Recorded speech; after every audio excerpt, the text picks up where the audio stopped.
Social media جس طریقے سے اوپر چل جا رہا ہے اور جس طریقے سے ہمارا ڈیجیٹل میڈیا فارمل میڈیا کی سپیس لے رہا ہے، یہ بہت اہم ہے کہ ہم اس کو ریگولیٹ کریں۔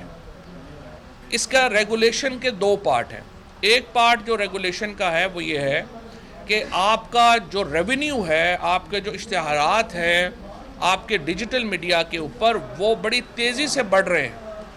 یہ سارے اشتہارات جو ہیں یہ چلے جائیں گے، اگر ڈیجیٹل میڈیا کے اوپر چلے جائیں گے اور ریگولیشن نہیں ہوگی تو ہمارے فارمل میڈیا کی مشکلات اور بڑھ جائیں گی۔ لہٰذا امپورٹنٹ یہ ہے کہ ریونیو اسپیکٹ سے آپ ان کمپنیز کو ریگولیٹ کریں۔ دوسری بات یہ ہے کہ جو یہاں پہ ایک خواتین کی اسپیشلی خواتین کے حوالے سے، پھر بلاسفمی کے حوالے سے، پھر جو یہاں پہ دوسروں کی عزت کو تار تار کرنے کے حوالے سے سوشل میڈیا کو یوز کیا جاتا ہے۔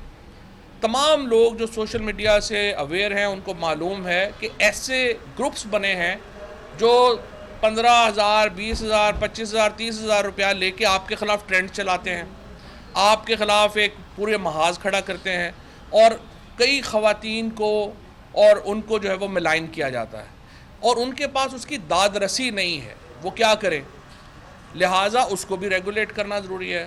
ہارمفل کانٹینٹ، اس میں جو ورڈ یوز ہوا ہے وہ ہے ہارمفل کانٹینٹ، جو ہے اس کو ریگولیٹ کرنا جو ہے وہ امپورٹنٹ ہوگا۔ اس کا جو تعلق ہے وہ عام صارفین سے نہیں ہے۔